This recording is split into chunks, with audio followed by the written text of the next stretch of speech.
আসসালামু আলাইকুম এভরিওয়ান। আপনারা সবাই কেমন আছেন? আশা করি সবাই আল্লাহর রহমতে ভালো আছেন। আমিও আল্লাহর রহমতে ভালো আছি। তারপরে পুরোপুরি ভালো নেই, ঠান্ডা লেগে গলার কণ্ঠটা চেঞ্জ হয়ে গিয়েছে। আজকে আমি রান্না করব হাঁসের মাংসের ভুনা। এজন্য এখানে আমি হাঁস একটা জবাই করে পরিষ্কার করে কেটে সুন্দরভাবে ধুয়ে নিয়েছি। আর এখানে আমি ৬-৭টা শুকনা মরিচ, 2টা তেজপাতা, 8-10টা কালো লবঙ্গ, আর এখানে নিয়েছি আর 7-8টা সাদা এলাচ এবং 4-5টা দারচিনির টুকরা। এখানে নিয়েছি 2 চা চামচ মরিচের গুঁড়া, 1 চা চামচ হলুদের গুঁড়া, 1 চা চামচ ধনিয়ার গুঁড়া এবং 2 চা চামচ জিরার গুঁড়া। আর এখানে নিয়েছি 1 কাপের মতো পেঁয়াজ কুচি। আমি চুলায় একটা প্যান বসিয়ে দিয়েছি, প্যানটা গরম হয়ে গিয়েছে। এখন দিয়ে দিচ্ছি 1/2 কাপের মতো সরিষার তেল। আপনারা চাইলে সয়াবিন তেল দিয়েও রান্নাটা করতে পারেন। তো হাঁসের মাংসটা সরিষার তেল দিয়ে রান্না করলে বেশি মজার লাগে খেতে। তেলটা আমার গরম হয়ে গিয়েছে। এখন দিয়ে দিচ্ছি শুকনো মশলাগুলো। মশলাগুলো আমি তেলের সাথে একটু ভেজে নেব।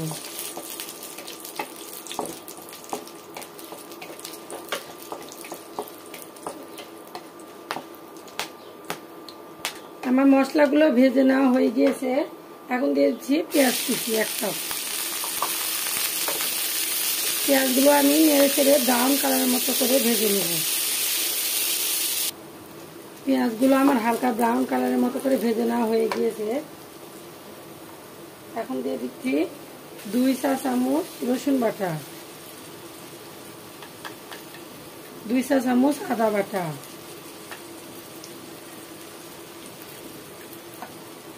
এখন আদা রসুন বাটাগুলোকে আমি তেলের সাথে একটু ভেজে নেব।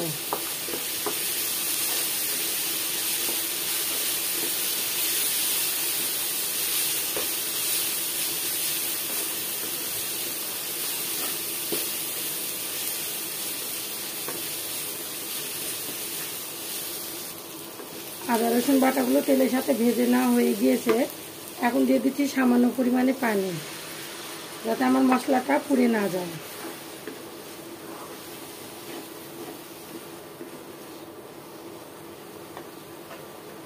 এখন যে উপকরণটা আমি রেখেছিলাম, হলুদ, মরিচ, ধনিয়া এবং জিরা, সেটা আমি দিয়ে দিচ্ছি।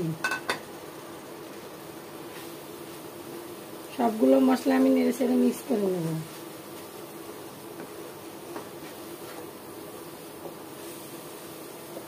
এ পর্যায়ে আমি আরও সামান্য পানি দিয়ে দিচ্ছি মশলাটা কষানোর জন্য।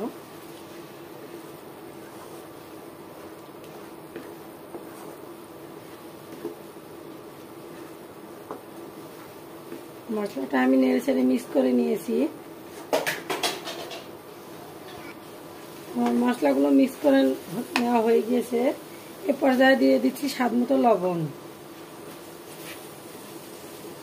লবণটাও আমি মশলার সাথে নেড়ে চেড়ে মিক্স করে নেব। এ পর্যায়ে আমি ঢাকনা দিয়ে দিচ্ছি কিছুক্ষণের জন্য। কিছুক্ষণ পরে আমি ঢাকনাটা উঠিয়ে এখন মশলাগুলোকে নেড়ে চেড়ে কষিয়ে নেব।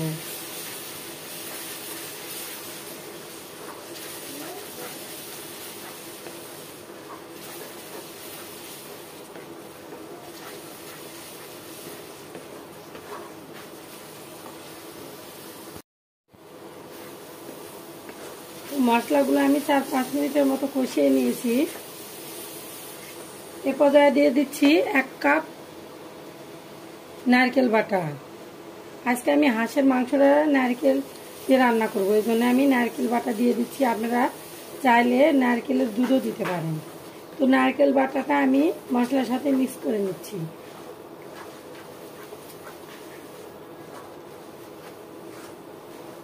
মিক্স করে নেওয়া হয়ে গিয়েছে। আমি আবারও ঢাকনা দিয়ে দিচ্ছি কিছুক্ষণের জন্য।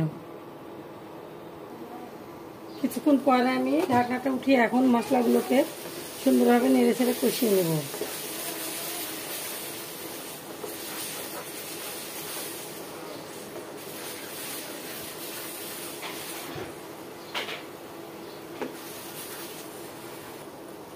মশলাটা আমার কষিয়ে নেওয়া হয়ে গিয়েছে, তেলটা উঠে এসেছে। এখন দিয়ে দিচ্ছি ধুয়ে রাখা হাঁসের মাংসগুলো। এখন মাংসের সাথে আমি মশলাগুলো নেড়ে চেড়ে মিক্স করে নেব।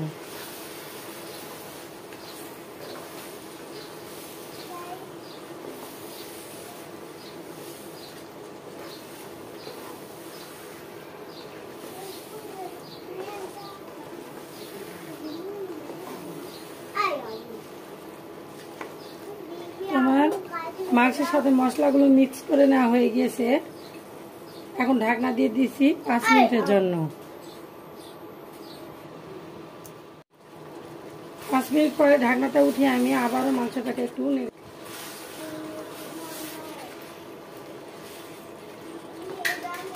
তো আমি আবারও 5 মিনিটের জন্য ঢাকনা দিয়ে দিচ্ছি। 5 মিনিট পরে আমি ঢাকনাটা উঠিয়ে আবার মাংসটাকে নেড়ে ছেড়ে কষিয়ে নেব। এ পর্যায়ে আমি কোনো পানি অ্যাড করি নাই। তো হাঁসের মাংসের ভিতর থেকে যে পানিটা বের হয়ে গেছে, মাংসগুলো আমি বেশ কিছুক্ষণ ধরে নেড়ে ছেড়ে কষিয়ে নিয়েছি। এখন আমি আবারও ঢাকনা দিয়ে দিচ্ছি আধা ঘন্টার জন্য। আধা ঘন্টার মধ্যে আমি কিছুক্ষণ পর পর ঢাকনাটা উঠিয়ে নেড়ে নেব। ফিরে আসলাম আধা ঘন্টা পরে। আধা ঘন্টার মধ্যে আমি মাংসটাকে 2-3 বার নেড়ে নিয়েছি। এখন আমি মাংসটাকে পুরোপুরি কষিয়ে নেব।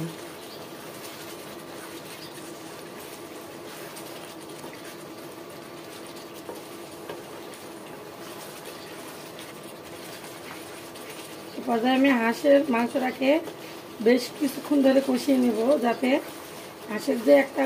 মাংসের যে একটা গন্ধ আছে সেই গন্ধটা যেন না থাকে।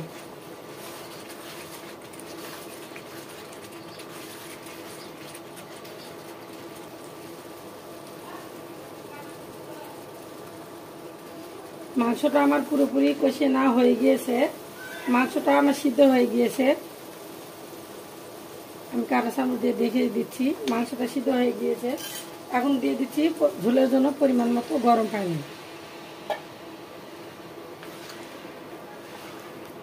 গরম পানি দিলে মাংসের স্বাদ আরও বেড়ে যায়, এজন্য আমি এখানে গরম পানিটাই ইউজ করেছি।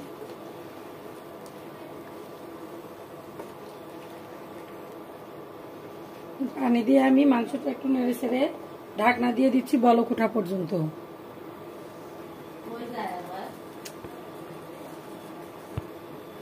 কিছুক্ষণ পরে ঢাকনাটা উঠিয়ে এখন আমি মাংসগুলোকে একটু নেড়ে ছেড়ে নিচ্ছি।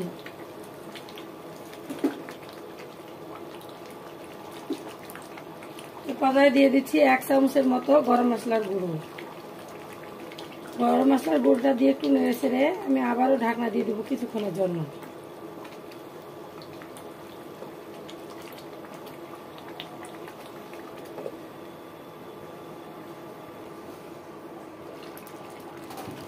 কিছুক্ষণ পরে আমি এখন মাংসটা নেড়ে ছেড়ে চুলা থেকে নামিয়ে নেব। আমার ঝোলটা অনেক গাঢ় হয়ে এসেছে। এখন ঢাকনা দিয়ে চুলা থেকে নামিয়ে নিচ্ছি। তো আমার নারিকেল দিয়ে হাঁসের মাংসের রেসিপিটা আপনাদের কেমন লেগেছে অবশ্যই কমেন্ট করে জানাবেন। ভালো লাগলে একটা লাইক এবং সাবস্ক্রাইব করে আমার পাশে থাকবেন। দেখা হবে অন্য কোনো ভিডিও নিয়ে। ততক্ষণে সবাই আল্লাহর রহমতে ভালো থাকবেন। আল্লাহ হাফেজ। আসসালামু আলাইকুম।